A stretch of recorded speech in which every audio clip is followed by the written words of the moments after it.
let us see the procedure to draw the Nyquist plot.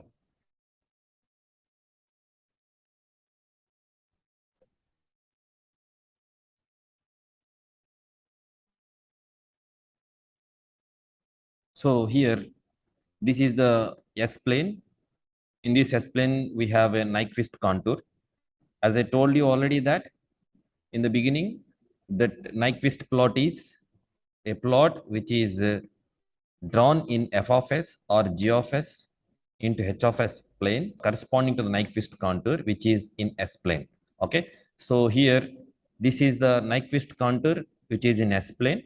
So corresponding to this Nyquist contour, we have to draw a plot in f of s plane which is known as Nyquist plot. So this procedure is nothing but mapping. Okay. So we need to map this Nyquist contour, okay, into this f of s plane. In order to map this Nyquist contour of S plane into f of s plane, we need to follow 4 steps. Why do we have to consider 4 steps? Here there are 4 sections or segments in this Nyquist contour.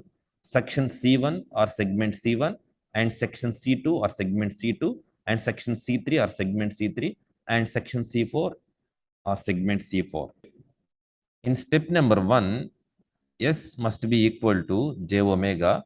In step number 1, S is equal to j omega with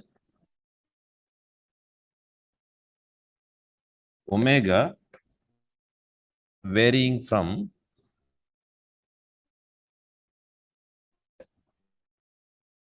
see here omega varying from 0 to infinity. 0 to infinity. Okay. And similarly, step number 2. Here, step number 2 is for okay mapping this section C2 in f of s plane.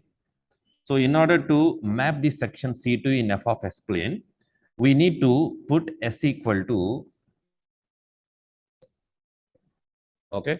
So here for section C2, we need to follow this step number 2 in which s is equal to limit r tends to infinity r into e to the power of j theta, with theta is varying from plus pi by 2 to minus pi by 2. See here, this section C2 started at this point, which is pi by 2. That means whose angle is pi by 2, and ends at this point whose angle is minus pi by 2.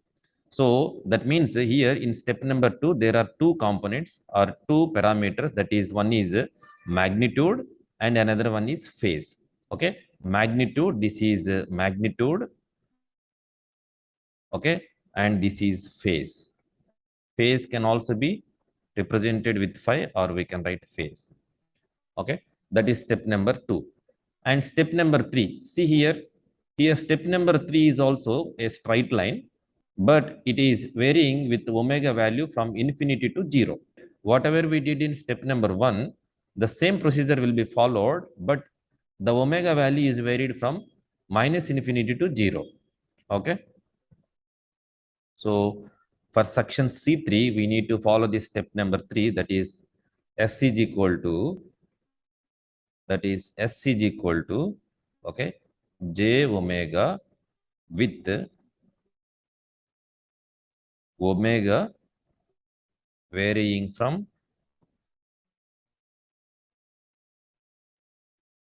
minus infinity to 0. It can also be called as inverse polar plot. This step number 1 can also be called as polar plot.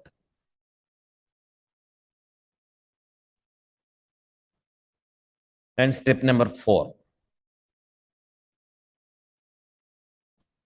So step number 4 is the step used for mapping the section C4 in f of s plane. Okay, here section C4 is that it has to be mapped in f of s plane.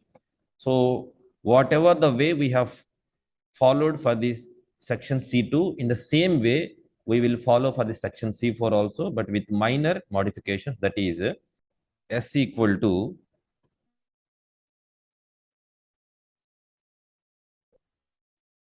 limit r tends to 0 or e to the power of j theta. So in first step, what did we see?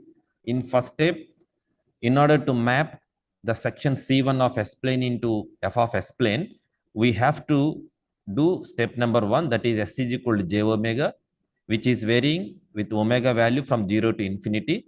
It can also be called as, okay, drawing a polar plot. And second one is, here there is a big arc. Okay, this arc has a radius which is tending towards infinite, and it has a phase also. That is why here, in order to map this section C2 into this f of S plane, we need to follow this second step, that is S is equal to limit r tends to infinity r into e to the power of j theta, with theta is varying from plus pi by 2 to minus pi by 2. So here r is the magnitude, and here e to the power of j theta is the phase. Okay, and similarly, third step. So here there is a third segment or section, that is C3. So this C3 has to be mapped into this f of S plane. Okay, so to map this one, again we have to follow the first step, but here omega value gets varied from minus infinity to 0, which is also known as inverse polar plot.